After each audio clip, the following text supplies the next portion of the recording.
নমস্কার বন্ধুরা, কেমন আছেন সবাই? আশা করি সবাই ভালো আছেন, সুস্থ আছেন, আর আমিও ভালো আছি।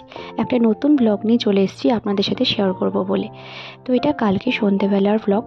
সন্ধেবেলা বলা ভুল হবে, বিকেলবেলার। তো কালকে বিকেলে কিন্তু আকাশটা বেশ পরিষ্কারই ছিল। হ্যাঁ, একপাশে একটু এক পশলা মেঘ জমেছিল, কিন্তু বৃষ্টিটা হয়নি। বেশ পরিষ্কার আবহাওয়াই ছিল। তাই তোতোকে নিয়ে আমাদের সামনে এখানে একটা মাঠ আছে, সেখানে চলে এসেছিলাম। এখন অতটা মাঠে আসা হচ্ছে না, কারণ এত বৃষ্টি পড়ছে। তো মাঝে যখনই একটু রোদ উঠছে, পরিষ্কার আবহাওয়া থাকছে, তখনই কিন্তু একটু বিকেলে নিয়ে ওকে বেরোতে পারছি। নাহলে সারাদিন ঘরে ওরও ভালো লাগে না, একটু খোলামেলা পরিবেশ পেলে ওরও কিন্তু খুব ভালো লাগে। এখনও তো ওকে স্কুলে ভর্তি করিনি, সারাদিন ঘরেই থাকে, একটু বোরও হয়ে যায়। আর বিকেলে একটু খোলা পরিবেশে কিন্তু খেলতে পারলে ওরও ভালো লাগে। একটু স্লিপও আর একটু দোলনাতেও চড়ে নিল এই ফাঁকে। তারপরে ঘরে এসে সন্ধেবেলা চা খেয়ে তোকে একটু পড়াশুনো করিয়ে তারপরে কিন্তু নেমে পড়লাম একটা নতুন রান্না করতে। নতুন বলা ভুল হবে, মাঝে মাঝেই কিন্তু করি, খুবই ভালো লাগে। একদমই সহজ ডালের রেসিপি, হাতে মাখা ডাল। হাতে মাখা মুসুরির ডাল খেতে কিন্তু ভালোই লাগে। সব কিছু হাতে মেখে তারপরে কিন্তু রান্না করলে এই ডালটা কিন্তু খেতে অসাধারণ লাগে। আপনারা কিন্তু নিশ্চয়ই ট্রাই করতে পারেন।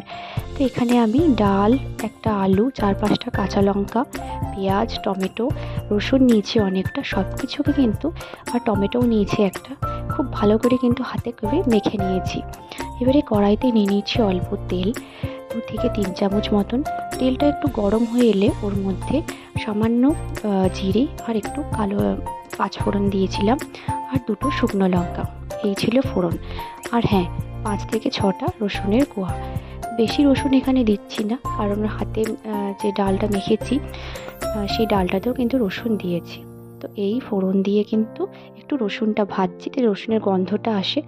এরপরে কিন্তু ডালটা দিয়ে একটু ভালো করে কিন্তু 2 থেকে 3 মিনিট মতন নাড়িয়ে নিয়েছিলাম। মিষ্টি যাতে একটু ভাজা ভাজা হয়ে যায়, তাহলে টেস্টটা ভালো আসবে।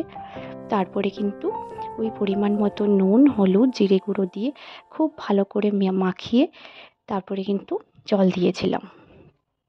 তোতো কিন্তু ডাল খেতে পছন্দ করে, রুটি দিয়ে কিন্তু ও ডালটাই বেশি পছন্দ করে, নাহলে কিন্তু ওর ভালো লাগে না। তো ওই জন্য মাঝে মাঝে রাতে ডালটাও করি। আর আমাদের জন্য আলাদা করে আর কি করব, তো এই জন্য এমনভাবে বানাই যাতে আমরাও খেতে পারি আর ওরও যাতে অসুবিধে না হয়।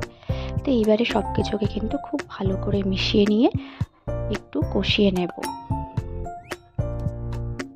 এইভাবে কিন্তু ডাল আলু খেতে ভালোই লাগে।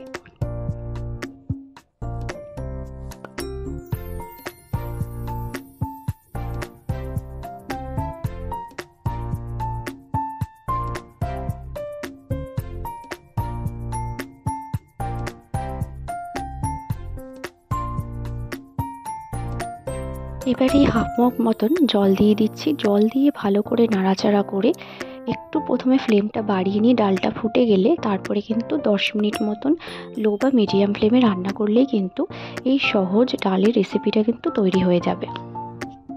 রুটি দিয়ে বা গরম ভাতের সাথে কিন্তু খেতে অসাধারণ লাগে। এই ছোট্ট ব্লগটা ভালো লাগলে ভিডিওটিকে লাইক করে চ্যানেলটিকে সাবস্ক্রাইব করে পাশে থাকবেন। আরও অনেক নিত্য নতুন ভিডিও নিয়ে আপনাদের সাথে শেয়ার করব।